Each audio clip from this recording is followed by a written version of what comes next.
रामपुर में पुलिस की गौ तस्करों से मुठभेड़ हो गई। इस मुठभेड़ में गौ तस्कर के पैर में गोली लगी है।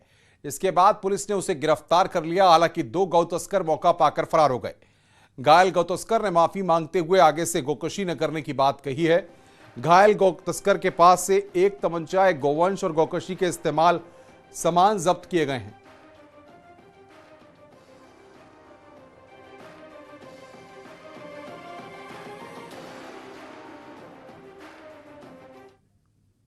थानाध्यक्ष सजूरिया ने अपनी टीम के साथ क्षेत्र की घेराबंदी की। उन्होंने देखा कि एक बछड़े को बांध रखा है और 3 अपराधी वहां मौके पर है। ये अपराधी दुष्टता करने वाले थे, उन्हें ललकारा गया, लेकिन ये इतने दुस्साहसी थे कि इन्होंने पुलिस पर फायरिंग करना शुरू कर दिया। जब आई पुलिस फायरिंग में एक अपराधी मौके पर घायल हो गया और 2 भागने में सफल हो गए। जो बाकी अपराधी हैं उन्हें जल्दी गिरफ्तार किया जाएगा और विधिक कार्रवाई की जाएगी। अमेठी में पुलिस और बदमाशों के बीच मुठभेड़ हो गई, जिसके बाद पुलिस ने 6 बदमाशों को मौके से गिरफ्तार कर लिया। मुठभेड़ में 2 बदमाशों के पैर में गोली लगी है, वहीं एसओजी प्रभारी के हाथ में गोली लगी। घायल सभी लोगों को इलाज के लिए सीएचसी जगदीशपुर लाया गया। पुलिस ने बदमाशों के पास से 3 अवैध तमंचे बरामद किए हैं। पुलिस के मुताबिक ये बदमाश हाईवे पर लूट की घटनाओं को अंजाम दिया करते थे और लंबे अरसे से पुलिस इनकी तलाश कर रही थी।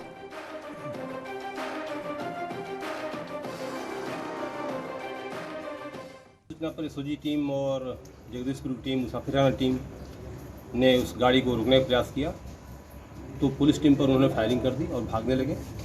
जब अभी फायरिंग में 2 बदमाशों के पैर में गोली लगी है। एसओजी प्रभारी भी घायल हुए हैं। इनके कब्जे से 3 तमंचे, 315 बोर के 1 12 बोर बरामद हुआ है। इलाज चल रहा है, खतरे से भी बाहर है। लखनऊ में थोड़ी देर से मुर्तजा की रिमांड पर सुनवाई, कस्टडी रिमांड की अर्जी पर सुनवाई होगी। यूएपीए के आरोप में एटीएस ने रिमांड मांगी। एटीएस एनआईए की लिंक कोर्ट में पेशी होगी।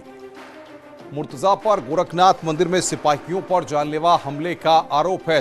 गोरखनाथ मंदिर में हमला किया था। मुर्तजा की कस्टडी रिमांड पर अब से थोड़ी देर में यहां पर सुनवाई होनी है। लखनऊ में एटीएस और एनआईए की लिंक कोर्ट।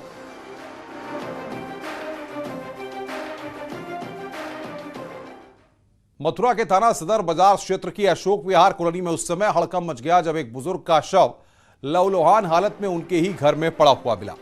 सूचना मिलते ही मौके पर एसपी सिटी और सीओ पूरे दलबल के साथ वारदात स्थल पर पहुंच गए और घटना के जल्द खुलासे की बात कही। दरअसल अशोक विहार कॉलोनी 80 वर्षीय हुकुमचंद सैनी अपने बेटे और पोतों के साथ रहते थे। बीती रात छत पर बने कमरे के बाहर चारपाई बिछाकर सो रहे थे। सुबह जब बुजुर्ग हुकुमचंद सैनी के परिजन छत पर पहुंचे तो उनका लहूलुहान शव खाट पर पड़ा हुआ था। एसपी सिटी ने फॉरेंसिक टीम और डॉग स्क्वाड के साथ मौके पर पहुंचकर बारीकी से घटनास्थल की जांच की।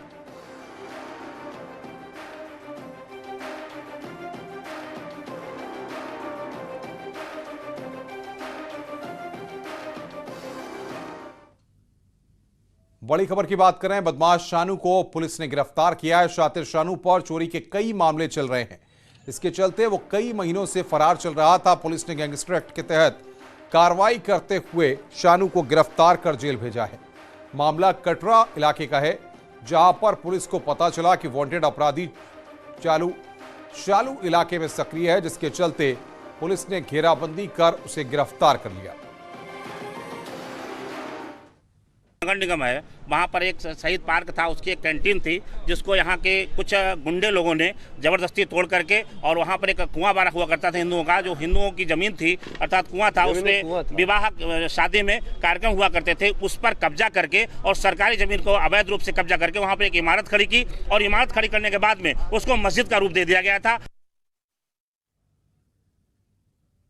संगम नगरी प्रयागराज में यमुना पार इलाके के कोराओं के बलगुआ गांव में रात को आंगन में सो रही 45 वर्षीय महिला की सिर पर वार कर बदमाशों ने मौत के घाट उतार दिया। गांव वालों ने इसकी सूचना पुलिस को दी। मौके पर पहुंची पुलिस ने शव को कब्जे में लिया। महिला के सिर पर चोट के निशान मिले हैं। शव पुलिस ने डेड बॉडी को पोस्टमार्टम के लिए भिजवा दिया है। शुरुआती जांच में प्रेम प्रसंग का मामला सामने आ रहा है। पीड़ित परिवार की ओर से मिली तहरीर के आधार पर मुकदमा दर्ज कर एक आरोपी को हिरासत में ले लिया गया। कप्तान अजय कुमार ने बताया कि अपराध करने वाले या कानून को अपने हाथ में लेने वाले आपराधिक तत्वों पर कठोरतम कार्रवाई अमल में लाई जाएगी।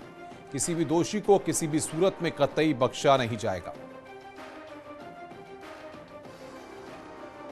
थाना कोरांव जिला प्रयागराज का है।